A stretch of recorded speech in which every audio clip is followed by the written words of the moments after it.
نحمده ونصلي على رسوله الكريم أما بعد قال الله تعالى في قرآن المجيد أعوذ بالله من الشيطان الرجيم بسم الله الرحمن الرحيم إن الله وملائكته يصلون على النبي يا أيها الذين آمنوا صلوا عليه وسلموا تسليما اللهم صل على سيدنا ومولانا محمد معدن الجود والكرم اللهم صل على سيدنا ومولانا محمد وآله الألف اللهم صل على سيدنا ومولانا محمد وآله وصحبه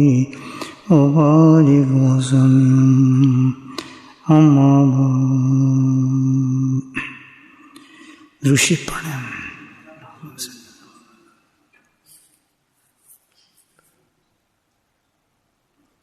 اللہ سبحانہ تعالیٰ نے قرآن حکیم میں جو ہمیں کامیابی کا راستہ بیان فرمایا ہے، اطیع اللہ و اطیع رسول فقط فاز فوزا عظیما. ہر مومن کی خواہش ہے، مسلمان کی، مرد اور عورت کی، کہ میں کامیابی کے ساتھ زندگی سے گزر جاؤں. میرے بھائیو، کامیابی اس چیز کا نام ہے کہ انسان جب اس دنیا سے جائے تو الحمدللہ آنے والی تمام منزلیں اس پر آسان ہو جائیں، اور جب اللہ کے حضور میں حاضر ہو، اللہ اس سے راضی ہو اور اپنی رضا کے ساتھ اس کو جنت میں داخل فرما دے. یہ ایک خواب نہیں ہے، ہر مومن کی ایک حقیقت ہے جس کا ہر صفحہ قرآن کا ہمیں یہ میسیج دیتا ہے. ہر صفحہ قرآن کا ہمیں یہ میسیج دیتا ہے کہ یہ اصل تمہاری منزل ہے، اور یہی تمہاری اس دنیا کے اندر کوشش کی جگہ ہے. بڑا مختصر سلیپس اللہ پاک نے دیا ہے کہ اللہ سبحانہ تعالیٰ کی اور اس کے رسول کی نافرمانی مت کرو. یہ ہمارا سلیپس ہے جو ہم نے اس دنیا میں کرنا ہے. دنیا کے اندر ہمیں اس امتحان سے گزرنا ہے کہ ہم صبح سے لے کے شام تک وقت ایسا گزاریں کہ اللہ دے اور اللہ کے رسول کی نافرمانی نہ ہو. ہر دن ہمارا جب صبح ہو تو اسی نیت کے ساتھ صبح ہونی چاہیے، پلان ہونی چاہیے کہ آج پورا دن ہم نے ایسے گزارنا ہے کہ اللہ کی نافرمانی نہیں کرنی. اعمال تو ہم کرتے ہیں، نماز، روزہ، حج، زکوٰۃ، قرآن تلاوت، یہ اپنی جگہ ہے، لیکن سب سے بڑی روح جو ان تمام اعمال کی ہے وہ ہے نافرمانی سے بچنا. اگر یہ اعمال بھی ہم سب کرتے رہیں لیکن نافرمانی سے نہ بچیں تو پھر بھی ہم ناکام ہیں، کیونکہ اصل جو ہمیں ٹارگٹ دیا گیا ہے وہ اللہ کی نافرمانی سے بچنا ہے، جس کو ہم تقویٰ بھی کہتے ہیں، متقی بھی کہا جاتا ہے. کامیاب شخص وہ ہے جو قرآن کی تلاوت بھی کرے اور گناہ سے بھی بچے، نماز کے اہتمام بھی کرے اور گناہ سے بھی بچے، روزی بھی رکھے اور اپنے دل کو بھی گناہوں سے بچائے، غیبت نہ ہو، حسد نہ ہو، تکبر نہ ہو، ریا نہ ہو. یہ ساری چیزیں جو ہمارے اچھے اعمالوں کو کھا جاتی ہیں، یہ گناہ ہے. امتحان کیا ہے کہ اللہ تعالیٰ نے اس دنیا کے اندر مکمل طور پر گناہوں کو پھیلا دیا ہے، اور شاید تو کچھ بھی نہ کرتا. یہ تو امتحان ہے کہ ہر طرف گناہ ہے، ہر طرف فتنے ہوں گے، لیکن کمال یہ ہوگا کہ تمہیں بچنا ہے اس سے. یہ نہیں ہوگا کہ بھائی اب ہم کیا کریں، اب ہم کیا کریں. یہ تو امتحان ہے. اللہ کہتا ہے یہ تو تمہارا امتحان ہے. 30-50 سال 70 سال جو میں تمہیں دیے ہیں، کھانا میں دوں گا، رزق میں دوں گا، تمہارے ہر چیز کا خیال کروں گا. اللہ تعالیٰ کہتے ہیں اس کی فکر نہ کرنا، وہ تمہارے مقدموں میں رکھ دی. اس کے پیچھے تم پاگل ہو گئے تو وقت ضائع کرو گے. ہم الٹا چل رہے ہیں، پوری زندگی کا زور ہمارے اس پہ لگتا ہے. ایک مکان بن جائے، ایک گاڑی لے لیں، ایک ہی اسٹیٹس ہو جائے ہمارا، پوری زندگی اس پہ لگا دیتے ہیں. جو کام کرنے کا دیا اللہ تعالیٰ نے اس کام کو بھول جاتے ہیں. اور جب موت آتی ہے جو جس کی ساری زندگی میں لگا رہے اس میں کچھ بھی حاصل نہیں ہوتا، اور جو ساتھ لے جانے والی چیز ہے وہ پاس کچھ نہیں ہوتی. دیکھیے آپ سوچیں کتنی بیوقوفی ہے ہماری. وہ قرآن پڑھ رہے ہیں، ہر لائن میں اللہ تعالیٰ یہ پیغام دے رہے ہیں. میں کہتا ہوں صرف الحمدللہ جو ہے نا پڑھنا، سورہ فاتحہ ایسی ہے کہ اس کے بعد گنجائش ہی نہیں رہتی انسان کو دین سمجھنے کی. مکمل سٹیٹس اللہ پاک نے اسی ایک آیت میں دے دیا، الحمدللہ سے لے کے سارا بتا دیا. لیکن ہم کام نہیں کرتے. تو ہمارا کام جو ہے اصل میں کیا ہے؟ گناہوں سے بچنا ہے. اس دنیا کے اندر رہ کر، اس گند میں رہ کر اپنے دامن کو بچانا ہے. گناہ کیا چیز ہے کہ جس چیز کو اللہ نے منع فرمایا ہے کہ تم نے نہیں کرنا تو گناہ بن گیا. یہ تم نے کام نہیں کرنا. اب ہم نہیں سوچنا کہ کیوں نہیں کرنا، کیا وجہ ہے، کیسے نہیں. حکم اللہ کے ختم، بس ہم یہ کام نہیں کرنا. چاہے اس میں کچھ بھی نقصان ہو رہا ہو ہمارا، کچھ بھی ہو رہا ہو، لیکن نہیں، اللہ کا حکم. تو گناہوں سے بچنا ہے معاملہ. اچھا اب گناہوں سے کیسے بچا جائے اس دنیا کے اندر؟ یہ تو بڑا امتحان ہے نا ہمارا. کیا چیز ایسی ہے اس کے ہم گناہوں سے اپنے آپ کو لپیٹ لیں؟ کامیابی تو جبھی ہوگی کہ اللہ تعالیٰ نے کہا کہ تم اتنے نفل پڑھو، تہجد پڑھو، اشراق پڑھو، چش پڑھو، فلاں کرو، 10 عمرے کرو. کوئی شرط؟ بس اللہ تعالیٰ تو ایک ہی کا ہے، جو فرائض دیے وہ کر کے. فرائض میرے 5 وقت نماز ہے، سال میں آ گیا روزہ رکھ لیا، طاقت دے لا حج کر لو، بس ایسا ختم. پیسہ دو زیادہ ہو جائے گا، رات دے دو، اور کچھ نہیں. سارا کام زور جو ہم نے لگانا ہے کس چیز پہ؟ گناہ نہیں کرنا. سمجھ آ رہی بات؟ یہ سلیپس ہے ہمارا یاد ہے، یاد دہانی کرتے ہیں ہم بیٹھ کے اسی بات کی. انسان گھماتے ہیں ہمیں، وہ کیا ڈالتا ہے نقشے کے، بس تو تہجد پڑھ لے، یہ تو چھوٹی موٹی بات ہے، کسی کو گالی دے دی، کسی کا مال کھا لیا، یہ اس سے تو تہجد پڑھی ہے تو نے. حالانکہ وہ تہجد تو ہے ہی نہیں، اس کے بعد انسان گناہ کر رہا ہے. نہیں، اصل کام تو یہ ہے کہ ہمارے سے گناہ نہ ہو. اصل کمال یہ انسان کا دین ایسے کیسے. اب ہے تو بہت مشکل کام، نو ڈاؤٹ، کیونکہ جنت بھی تو کوئی آسان نہیں ہے نا، انعامات بھی کیسے ہیں. لیکن اللہ تعالیٰ نے ہمارے لیے آسانی کی ہے، انتظامات کیے ہیں کہ جو بچنا چاہے وہ کوشش سے بچ سکتا ہے. کیا کوشش کرنی چاہیے کہ ہم سے گناہ نہ ہو؟ سوچنا چاہیے نا آدمی کو، یہ جو ہماری کامیابی ہے اس میں کیسے ہو کہ ہم گناہ نہ ہم سوچ کیا چاہیے. گناہ سے بچنے کے لیے دیکھیں ایک چیز، وہی گناہ سے بچا سکتا ہے، اللہ کی نافرمانی سے بچا سکتا ہے. وہ کیا ہے؟ ڈر. نہیں سمجھے بات؟ سمپل ہے. جس کے اندر ڈر ہوگا وہ گناہ نہیں کرے گا، جس میں ڈر نہیں ہوگا وہ گناہ کرے گا. بالکل. کیا چیز گناہ سے بچا سکتی ہے؟ ڈر. وہ اس کی مثال آپ کو دیتا ہوں، بڑی دنیا میں آپ مثالیں بھی ملتی ہیں اس کی. کسی اسٹور میں آپ چلے جائیں تو اسٹور والے کی سب سے کوشش یہ ہوتی ہے کہ کوئی چوری نہ ہو ہمارے اسٹور میں، ہوتی ہے نا. چوری نہ کر لے، کوئی مال نکال کے نہ لے جائے. تو وہ مختلف سٹیپ کرتے ہیں جہاں کوئی چوری نہ کرے.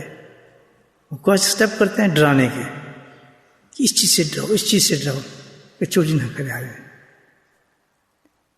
ایک تو سمپلی نوٹس لگا دیتے ہیں، خبردار آپ یہاں چوری نہ کریں فلاں اسٹور میں. تو چور تو کر دے گا، نوٹس کو نوٹس ادھر کر دے گا سائڈ پہ، چوری کر لے گا. وارننگ ہے نا صرف، تو کر لے گا چوری. لیکن انہوں نے تو کام کیا نا بیچاروں بچانے کے لیے، ڈر پیدا کرنے کے لیے. تو اور جو احتیاط کرتے ہیں پھر اس کے لیے تو پھر اور ہم کچھ کرنا چاہیے، چوری اور کم ہو ہماری، پھر کیمرے لگا دیتے ہیں، کیونکہ اس سے زیادہ طاقتور ہے. وہ کیا چیز ہے کہ چور نوٹس کو اگنور کر دے گا، لیکن کیمرہ سامنے آ گیا اب اس سے ڈرے گا. یہ تو کیمرہ تو مجھے دیکھ لے گا، کیچ کر لے گا.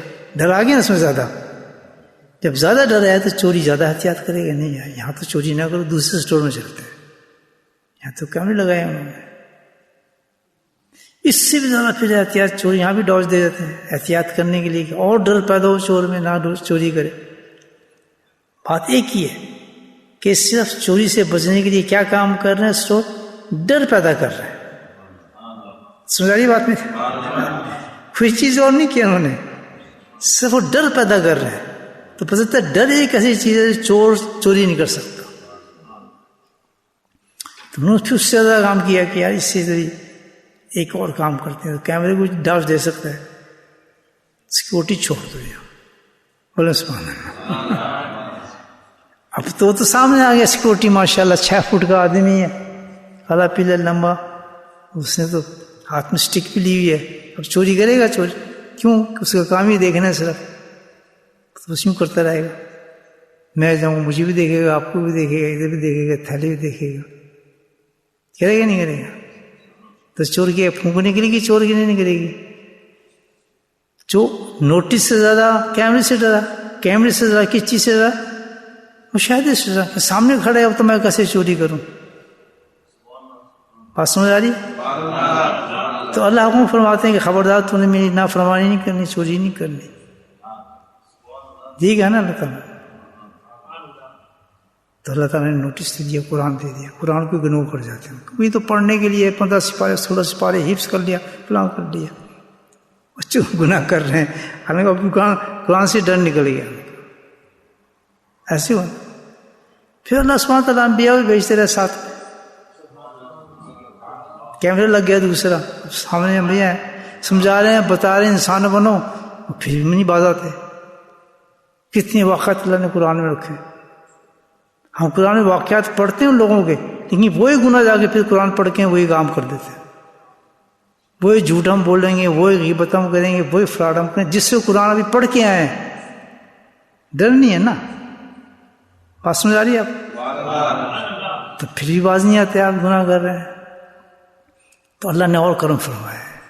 سبحان اللہ. وَمَعَكُمْ أَيْنَمَا كُنْتُمْ، قرآن کہتا ہے کہ اب میں سے کرتا ہوں، سیکورٹی جمع کر دیتا ہوں تمہارے سامنے. وہ کیا ہے کہ اب تم یہ تصور کر لو کہ میں تمہارے سامنے ہوں. وَمَعَكُمْ أَيْنَمَا كُنْتُمْ، ہر وقت میں تمہارے ساتھ ہوں. اکبر من حبل الورید، میں تمہاری شاہ رگ سے بھی زیادہ قریب ہوں جو تم کام کر رہے ہو. کتنی زبردست بات کی ہے نا اللہ تعالیٰ. شاہ رگ سے بھی زیادہ قریب ہوں. وَمَعَكُمْ أَيْنَمَا كُنْتُمْ، ہر وقت میں تمہارے ساتھ ہوں. سو رہے ہو، جاگ رہے ہو، بیٹھ رہے ہو، جہاں بھی تم ہوگے، جس پوزیشن میں تم ہوگے میں تم سے. میں یار بندہ ربکم، اللہ کہتا ہے میں غائب نہیں ہوں تم سے بالکل بھی. مسقال ذرۃ، ایک ذرے کے برابر غائب نہیں میں تم سے. اور فی الارض وما فی السماء، زمین آسمان میں بھی ایک ذرے کے برابر میں تم سے غائب نہیں ہوں. ہر وقت میں تمہارے سامنے ہوں. تو جب میں تمہارے سامنے، تم کیسے چوری کر سکتے ہو؟ تم کیسے میری نافرمانی کر سکتے ہو؟ بات سمجھے آپ؟ کتنی بڑی اللہ تعالیٰ نے ایک چیز بنا دی کہ ٹھیک ہے قرآن سے تم باز نہیں آتے، انبیاء سے باز نہیں آتے، تو میں خود تمہارے سامنے ہوں. اور کتنا سامنے ہو کہ ایک ذرے کے برابر، ایک لمحہ بھی، کسی وقت بھی تم جہاں بھی ہو، قرآن پڑھ رہا ہوں تمہارے ساتھ، یہ قرآن کی آیت پڑھ رہا ہوں آپ کے سامنے، اچھے کام کر رہا ہوں میں تمہارے ساتھ ہوں، برے کام تم کیا سوچ، حتیٰ کہ تم سوچ رہے ہو تو میں تمہارے ساتھ. اتنی زبردست سیکیورٹی، اور پھر تو گناہ کرے. سمجھ رہی بات؟ اب یہاں ایک چیز پیدا ہو گئی، دنیا تو ہے نا، نفس بھی ہے، شیطان بھی ہے.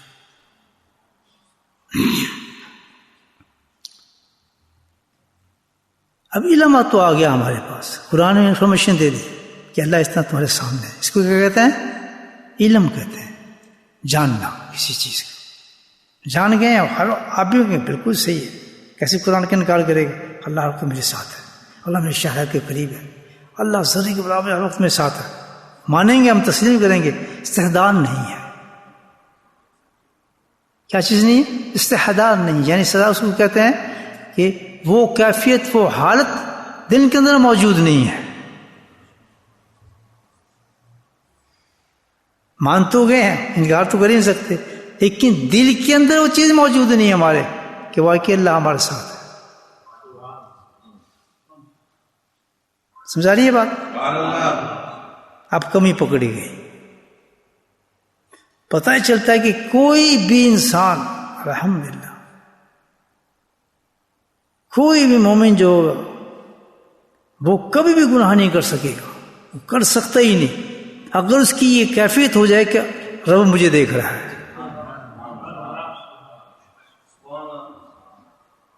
خطن طرح ہو فانا ہو بڑا طرح کہتے ہیں، اللہ دیکھ رہا ہے. تو اب وجہ یہ ہے کہ ہم جانتے ہیں لیکن صداعت نہیں ہے ہمارے اندر وہ کیفیت نہیں ہے، جس کی وجہ سے کیفیت نہیں ہے تو ہم وہ کام ہی بھول جاتے ہیں جس کہ ہم جانتے ہی نہیں اللہ تعالیٰ ہمارے ساتھ ہے، اللہ ہمیں دیکھ رہا ہے. تو اب کس کمی کو بندے نے پورا کرنا ہے؟ گناہ اپنا کسی چیز سے بھی نہیں چھوڑ سکیں. اگر ہم چاہتے ہیں کہ ہم کامیاب ہو جائیں، اس دنیا سے کامیاب جائیں، تو ایک صورت میں جائیں گے جب ہم اللہ کی نافرمانی نہیں کریں گے. اور نافرمانی انسان اس وقت نہیں کرے گا جب اس کے اندر یہ کیفیت پیدا ہو جائے گی جو کہ ہم نے خراب کی بھی ہے خود. بات سمجھ آ رہی ہے؟ آپ آ گئی، ہم نے صحیح ہونا ہے، میں بھی سب صحیح ہونے ہمیں. اب صحیح ہونا یہ نہیں ہے آپ لباس پہن لیں، داڑھی رکھ لیں، نمازیں شروع کر دیں، حج شروع کر دیں، یہ صحیح نہیں ہے، اصلاح نہیں ہے. اصلاح تو وقت ہے، اس وقت ہوگا کہ جب ہاتھ اٹھے نہ کسی گناہ کی طرف، دل چاہے نہ ادھر، تصور ہو ہی نہ، ہاتھ کانپ جائے کرنے کے لیے کہ میں کیسے کروں یہ کام. اللہ تو دیکھ رہے ہیں مجھے. ہمارے میں مائنس اتنے اعمال کے باوجود بھی سجدوں پر سجدے ٹکاتے ہیں، قرآن ختم کرتے ہیں، عمل کرتے ہیں، لیکن -1% یہ کیفیت کسی انسان میں نہیں ہے. جس میں ہے اللہ نے اس کی تعریف کی، الا ان اولیاء اللہ لا خوف ولا هم يحزنون.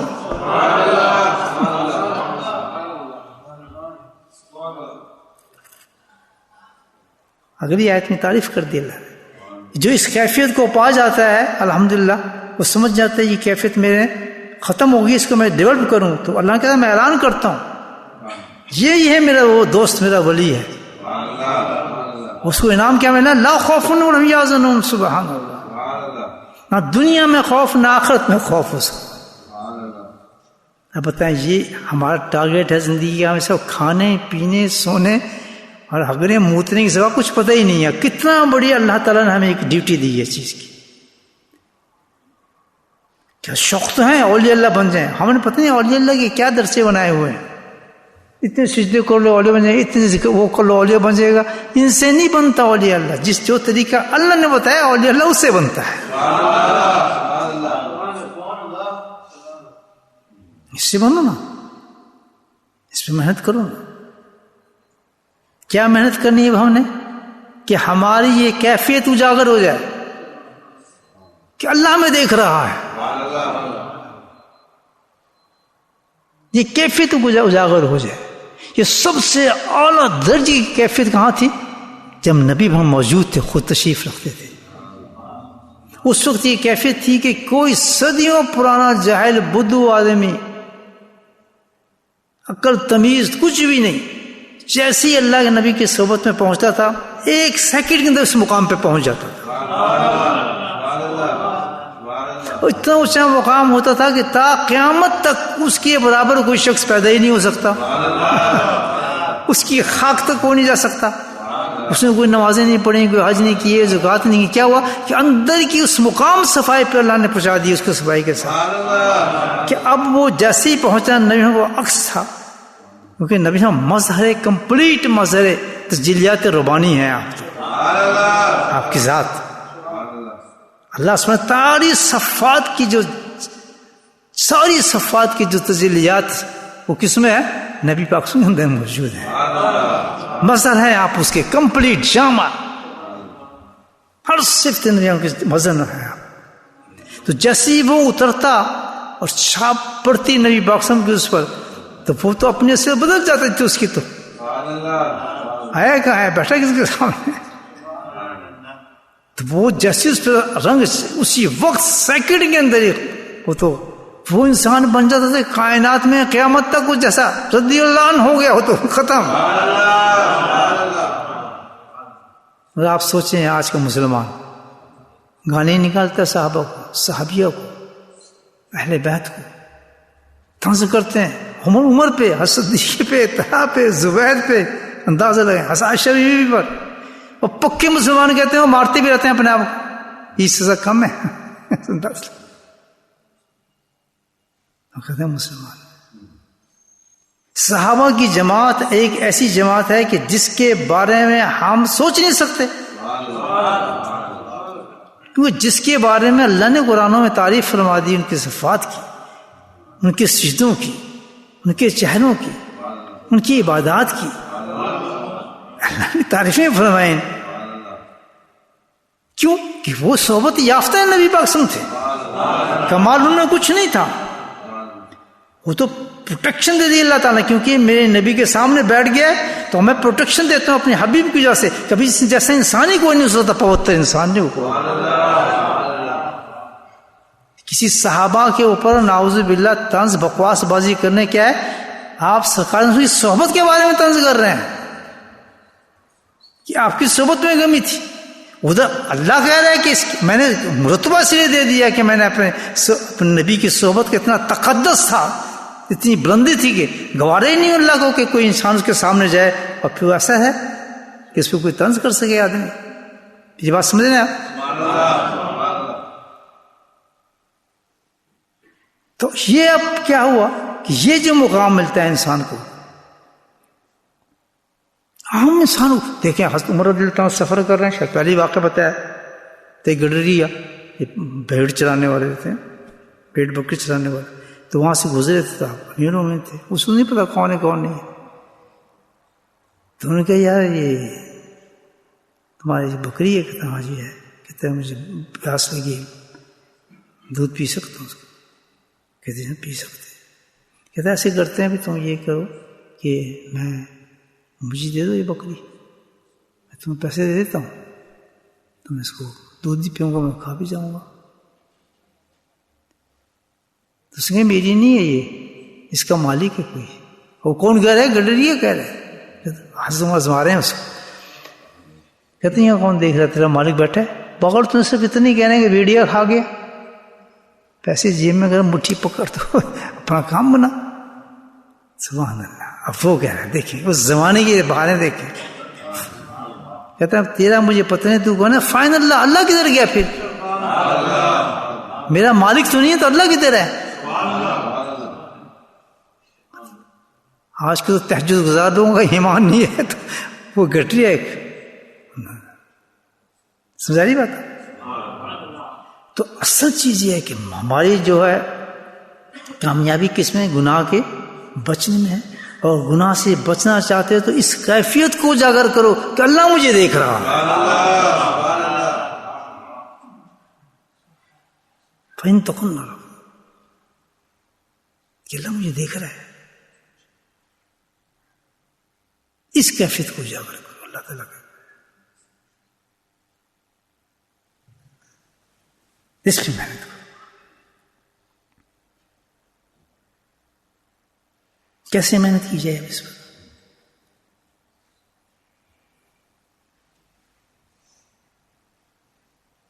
کیا عمل ہے، کیا چیز ہے جس پہ محنت کی جائے؟ عبدالرحمن بن سعد رضی اللہ تعالیٰ عنہ ایک حدیث روایت فرماتے ہیں، طبرانی میں حدیث ہے، مختلف حدیث نے اس کو روایت فرمایا ہے، زبردست حدیث ہے. آپ نبی صلی اللہ علیہ وسلم اپنے گھر میں تشریف رکھتے تھے تو وہی نازل ہے گھر کے اندر، وصف نفسک مال جدون ربهم بالقدر الاشیاء.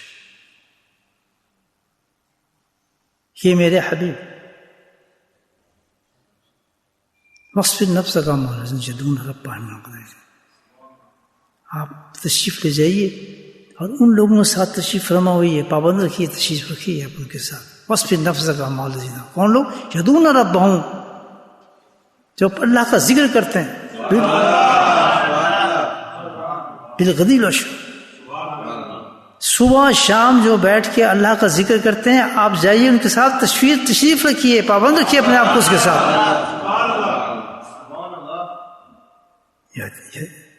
آیت ہے اللہ کے نبی ایک دم اٹھ کھڑے ہوئے، اپنے گھر سے روانہ ہو گئے کہ دیکھوں کون سی جماعت ہے وہ جس کے ساتھ مجھے بھی حکم دیا کہ میں ان کے ساتھ بیٹھوں جا کر. آپ مسجد میں پہنچے، دیکھو ایک کونے کے اندر ایک جماعت بیٹھی ہے. وہ کون لوگ ہیں؟ بہت اونچے لوگ ہوں گے، تو بڑے پروٹوکول ہوں گے. اللہ جس کے پاس نبی کو بھیج رہا ہے وہ تو بڑے چمکدار چہرے ہوں گے، بڑے ماشاءاللہ پتہ نہیں کیا رونے ہوں گے، کیا لباس پہنے ہوں گے، کیا ضربت کرتے، اتنی بڑی کلاس. بھیجنے والا اللہ، اور بھیج کس کو رہا ہے؟ اپنے نبی کو بھیج رہا ہے. اعزاز دیکھیں اس جماعت کا. آپ کو سوچ سکتا ہے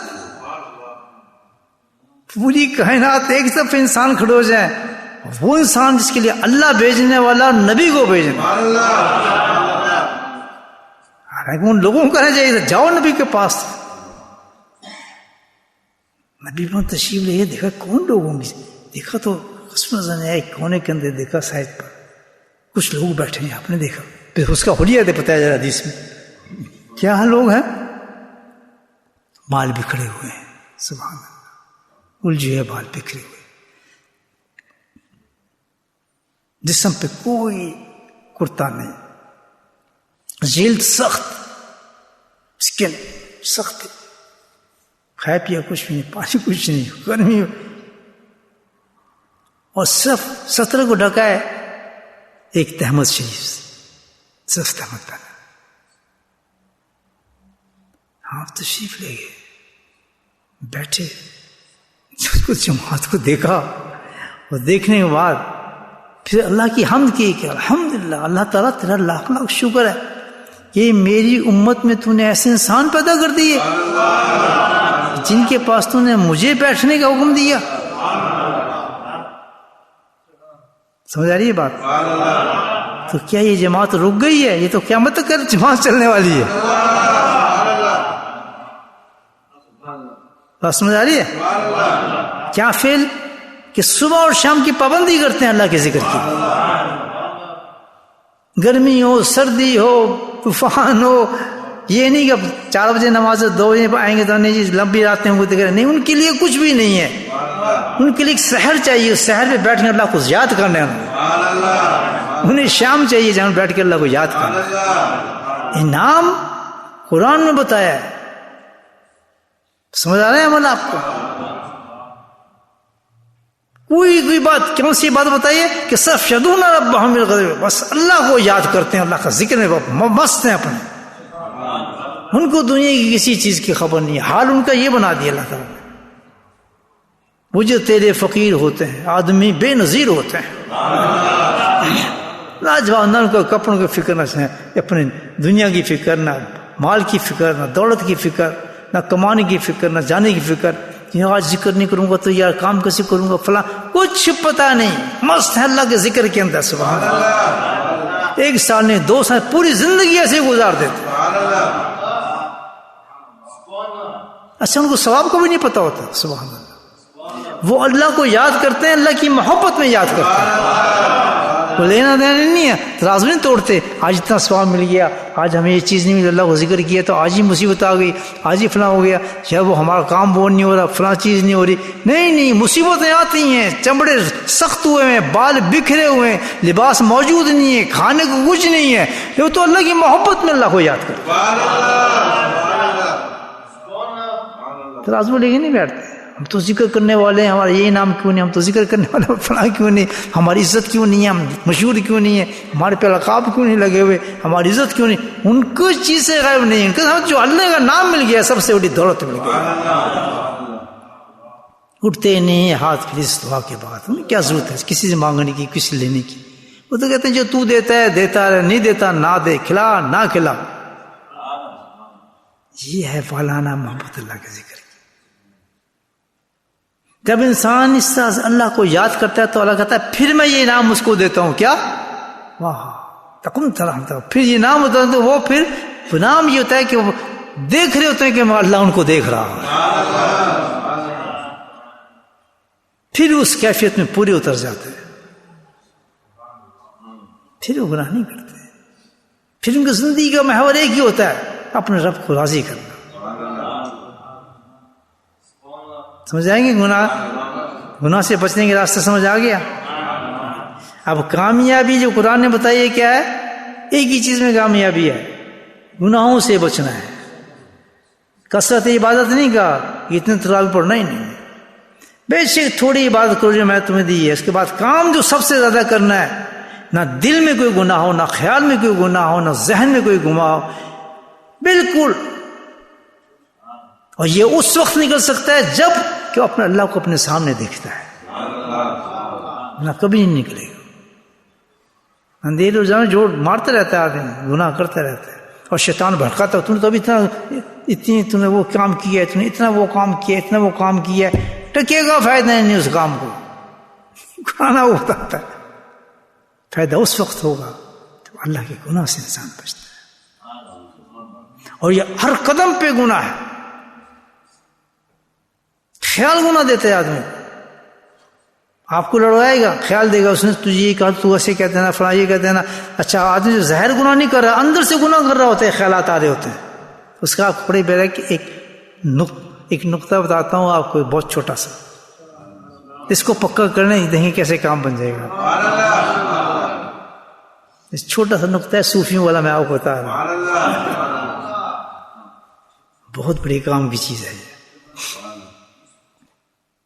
دیکھیں خیالات، گناہ جنم لیتے ہیں انسان کے خیالات سے. خیالات گندے ہوتے ہیں نا انسان کے، تب وہ گناہ بننا شروع ہوتا ہے. انسان نیک بھی ہو گیا، صحیح بھی ہو گیا، توبہ بھی کر لے، پھر اس کو پرانی باتیں یاد کراتا ہے. جب تو اس لڑکی کو دیکھ رہا تھا، جب وہ فلاں ہو رہا تھا، تو نے یہ ماری تھی، اس کو سیٹی ماری تھی، ادھر فلاں کیا تھا، وہ پرانی باتیں یاد کراتا ہے. پھر اس کو مزے دلاتا ہے اس باتوں کے اندر، اس باتوں کے اندر اس کو مزے دلاتا ہے خیالات کے اندر. ہاں وہ جب تبدیل ہوا ہے بیچارہ، وہ تو بچنا چاہتا ہے گناہوں سے. کوئی فراڈ یاد کرا دے گا، کوئی چیز یاد کرا دے گا، کبھی کچھ یاد کرا دے گا، کبھی کسی کی لڑائی یاد کرا دے گا. تو شیطان تو چل رہا ہے ہمارے ساتھ، یہ تو مجاہد ہے. اچھی طرح بیٹھا ہے بیچارہ، ماحول میں بیٹھا ہے، مسجد میں پھنس کا، لیکن خیالات اس کے چل رہے ہیں، اس کو ڈفرینٹ خیالات آ رہے ہیں. لوگ تو اس کو کتب سمجھ رہے ہیں، خوف سمجھ رہے ہیں، اندر اس کی مشین چل رہی ہے خیالات کی، غلط چیزوں کی، جس کو وہ سافظ کرتے ہیں. تو نہیں انسان کے ساتھ ایسا ہوتا ہے. اب کیا کرے آدمی؟ خیالات جنم لیتے ہیں انسان کے اندر. تو جب یہ انسان کے اندر چیز پیدا ہوگی کہ اللہ مجھے دیکھ رہا ہے اور ساتھ میں یہ خیالات آ رہے ہیں، سبحان اللہ، اب تو بڑا نقشہ ہو گیا انسان کے ساتھ. سمجھ آ رہی بات؟ نقشہ سمجھتے ہیں کیا ہو گیا؟ یہ ٹرمپ، یہ کراچی کی زبان بول رہا ہوں اس سے، نقشہ ہو گیا. اور نقشہ کیا چلا بھئی؟ یہ ہوا تو وہ تو نیک بننا چاہ رہا ہے، تو یہ تصور بھی جمع کہ اللہ تعالیٰ وہ دیکھ رہا ہے، تو اب اس خیالت کو کیسے روکوں؟ اس کا بڑا پیارا علاج بتاتا ہوں، اس کی عادت پڑ جائے. ہر جب بھی ایسا خیال جنم لے یا آئے یا نہ آئے، آپ نے ایک کام کرنا ہے، وہ کیا؟ استغفر اللہ. کیا کہنا ہے؟ آنے دو خیال. کوئی خیال زر نہیں پہنچا سکتا, کوئی خیال آپ کو خراب نہیں کر سکے گا بالکل, کیونکہ نبی پر اپنی سنت بھی یہ تھی. استغفار کثرت سے آپ کی زبان پہ رہتا تھا. ایسی تعلیم دی امت کو, آپ کو تو ہر فعل تعلیم تھی امت کے لیے, لاجواب نسخے تھے اس میں. انسان ہر وقت یہ عادت ڈال لے, استغفر اللہ استغفر اللہ استغفر اللہ. کوئی بھی خیال آ رہا ہے, کوئی بکواس بازی ہو رہی ہے, کوئی اس قسم کی لڑانے کی طرف لے جا رہے ہیں, آپ کو جھگڑے کی طرف لے کے جا رہے ہیں, استغفر اللہ استغفر اللہ استغفر اللہ. ایک دم وہ گناہوں کی صفائی نشو ہو جاتی ہے انسان کے اندر سے. سمجھائی بات؟ ہے تو بہت کچھ کرنے کے لیے آدمی کرے, قدم تو بڑھائے اپنے آپ کو بچانے کے لیے, قدم تو کچھ بڑھائے آگے. بس ایک کام ہم نے کرنا ہے کہ ہمیں گناہ نہیں ہونے دینا.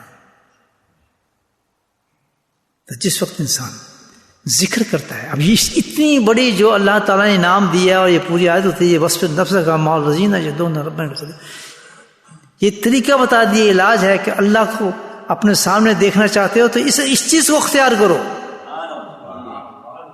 میرے ذکر کو اختیار کرو. صبح کثرت کے ساتھ مجھے یاد کرو تو تمہاری وہ کیفیت اوپر آئے گی اندر سے کہ اللہ دیکھ رہا ہے تمہیں.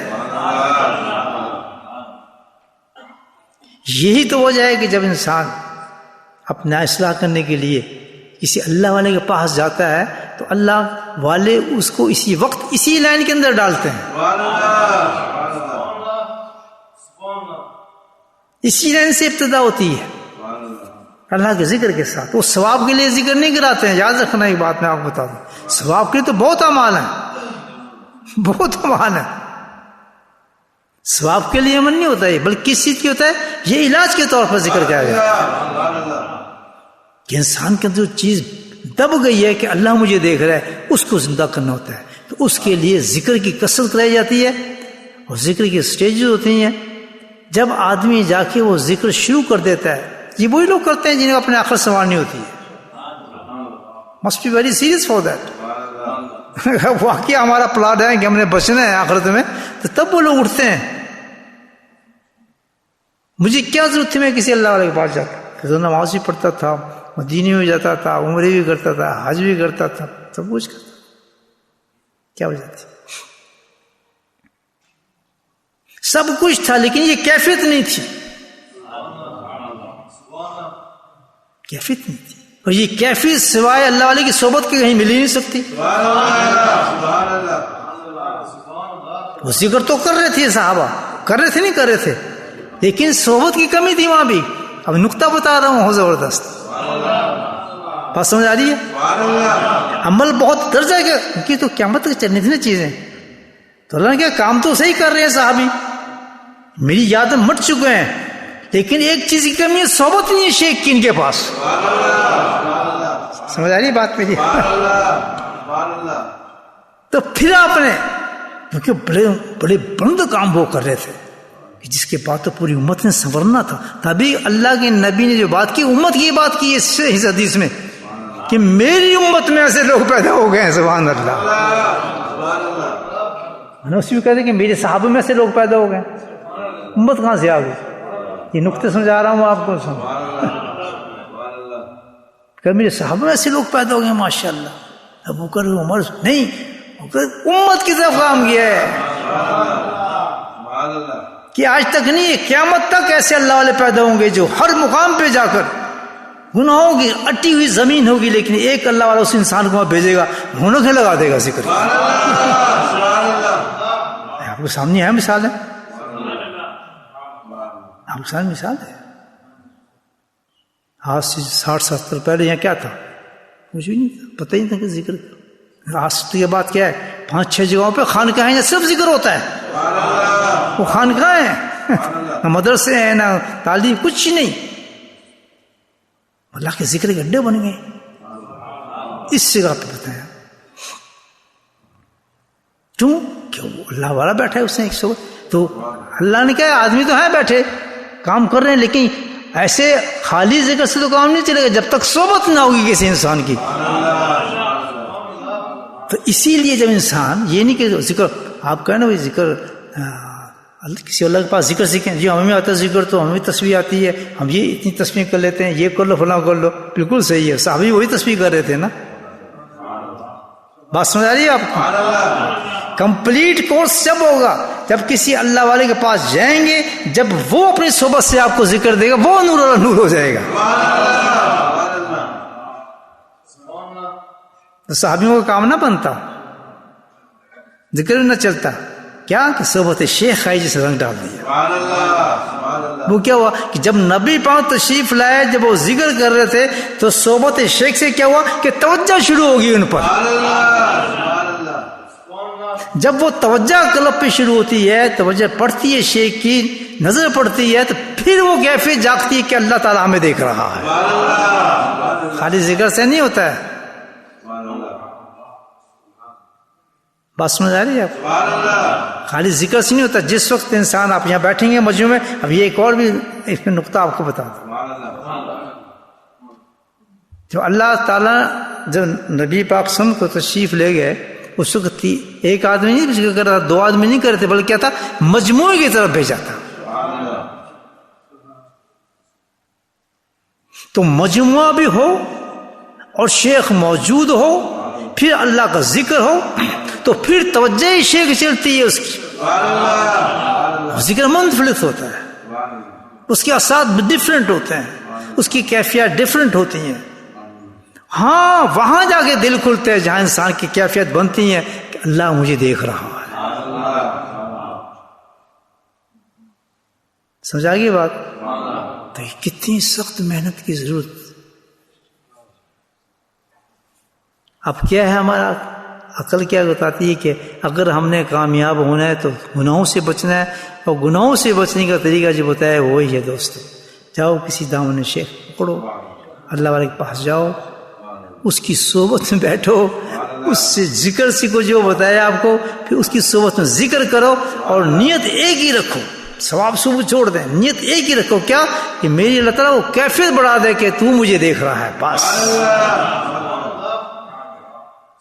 اب یہاں مشایخ کرام بات کرتے ہیں کہ جو لوگ اس راستے پہ چل پڑتے ہیں وہ اپنی ترقی کو اس انداز میں دیکھیں. اگر کوئی انسان اس راستے پہ چل پڑا ہے اور شیخ بھی مل گیا، ذکر بھی مل گیا، اب اس کو کشف بھی شروع ہو گئے، کرامات بھی شروع ہو گئیں، اور خواب بھی نظر آنے شروع ہو گئے، اور بڑی دعائیں اس کی قبول شروع ہو جائیں، سب کچھ ہو رہا ہے، لیکن اس کی کوئی فائدہ نہیں اس میں. اصل فائدہ اس وقت اس مرید کا ہے جس کے اندر یہ کیفیت پیدا ہوگی کہ گناہ نہیں کرتا.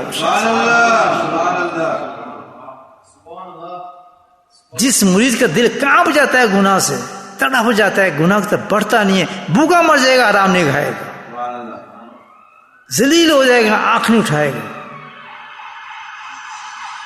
زبان، آنکھ، دل، اتنا خوف اللہ تعالیٰ کا اس پہ طاری ہو جاتا ہے، وہ کرنے کے تیار ہی نہیں ہوتا اس کام کے لیے، ہر مصیبت کو برداشت کرنے کے لیے تیار ہو جاتا ہے. جب یہ مرید کی کیفیت ہو، سمجھیں یہ ہے اصل مرید جو کامیاب ہو گیا. تو خود اپنی جانچ کرتے رہیں کہ ہم میں کیوں نہیں ہو رہی یہ چیز پیدا، کیوں نہیں پیدا ہو رہی، کیا محنت ہمیں کرنی چاہیے. اس کے لیے پرائیویٹ اپنی میٹنگ رکھیں اپنے شیخ سے،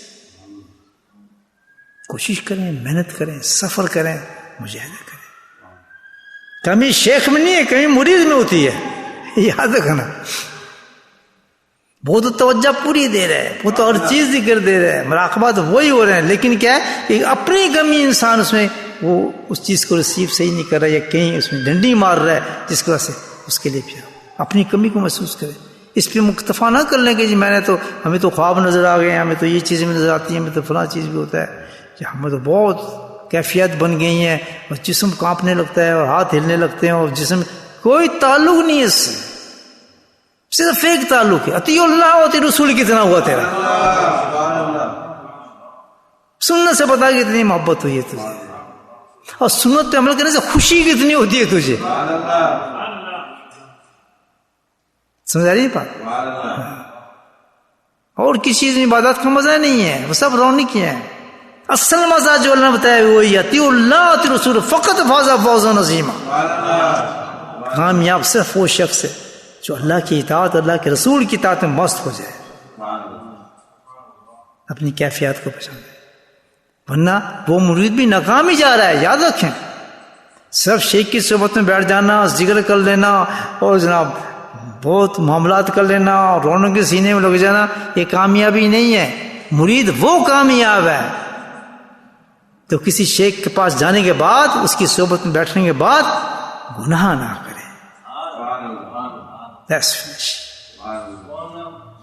پھر اس کے لیے اللہ نے اعلان کرتے ہیں، الا ان اولیاء اللہ لا خوف ولا هم یحزنون. یہاں ایک نقطہ بتا دوں آپ کو جلدی سے، 2 منٹ رہ گئے ہیں ابھی اذان میں. اللہ تعالیٰ نے اعلان کیا کہ میرے جو دوست ہیں میں ان کو دوست بنا، کیونکہ میری کیفیت پیدا ہوگی ہے. آپ سمجھتے ہیں کہ اللہ تعالیٰ ہمیں دیکھ رہا ہے، تو انعام اللہ نے کیا دیا کہ لا خوف ولا هم یحزنون، فارغ کر دیا خوف سے، ہر غم سے خارج کر دیا. دنیا و یا آخرت ہو، ان کو نہیں ہوتا غم. حالات تو ہوتے ہیں ان کے ساتھ بھی، پریشانیاں آتی ہیں، مصیبتیں آتی ہیں، تکلیف بھی ہوتی ہے، درد بھی ہوتا ہے، سب کچھ ہوتا ہے. تو اس کا مطلب کیا ہوا؟ مطلب اس کا یہ ہوا لا خوف اس کا کہ یہ انسانی ہے، سب کچھ ہے، ان پہ مصیبتیں مصائب دنیا میں پورے اترتے ہیں، لیکن کوئی میرے دوست ولی بن چکے ہیں تو ان کی ایک کیفیت کیا ہو جاتی ہے کہ جب ان پہ یہ مصائب اور مصیبت آتی ہیں تو لا خوف اور غمین سے کیسے فارغ ہوتے ہیں؟ اس لیے کہ اللہ سے اتنا تعلق جڑ چکا ہوتا ہے کہ وہ کہتے ہیں کہ اللہ تعالیٰ کا کوئی فعل بھی حکمت سے خالی نہیں ہے. یہ جو آج مجھے بیمار کیا ہے اس میں اللہ کی حکمت ہے، ضرور میرا فائدہ. تو پھر اس تکلیف میں وہ محسوس ہونا شروع ہو جاتے ہیں، وہ تکلیف ہی نہیں ہوتی ان کی.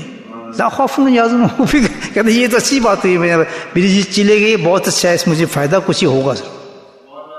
رونا دھونا نہیں ہوتا ہے، بلکہ اللہ سے کہ ہر فعل پہ وہ کہتے ہیں اس میں حکمت ہے. وآخر دعوانا الحمدللہ رب العالمین. انشاءاللہ تو عشاء کے بعد تھوڑا مراقبہ کریں گے.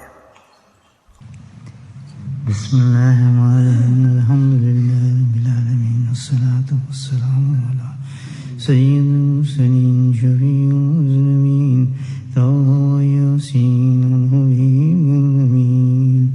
اللهم صل علی سیدنا ومولانا محمد النبی الأمی وازواجہ أمهات المؤمنین وذریته وآل بیته كما صليت على آل إبراهيم إنك حميد مجيد.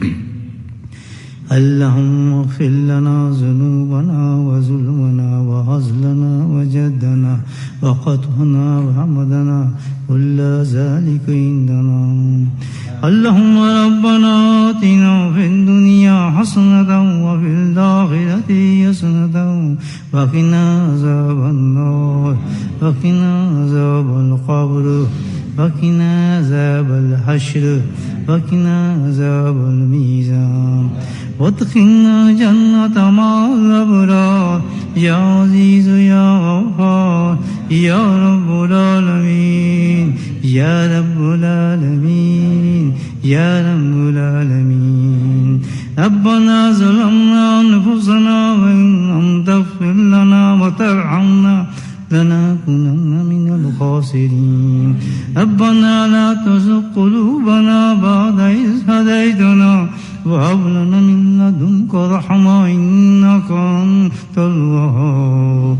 اللهم ثبتنا للإيمان وأمتنا على الإيمان وحشرنا يوم القيامة مع الإيمان. يا قاضي الحاجات اقض حاجاتنا، يا دافع البليات ادفع بلياتنا، يا شافي الأمراض اشفى مرادنا. اللهم عافنا في بدني، اللهم عافنا في سمعي، اللهم عافنا في بصري، لا إله إلا أنت. ربنا هب لنا من أزواجنا وذرياتنا قرة أعين واجعلنا للمتقين إماما. اللهم رب ارحمهما كما ربياني صغيرا اللهم اغفر لنا ولوالدينا وأستاذينا ومشايخنا وجميع المؤمنين والمؤمنات والمسلمين والمسلمات الأحياء منهم والأموات برحمتك يا أرحم الراحمين سبحان ربك رب العزة عما يصفون وسلام على المرسلين والحمد لله رب العالمين.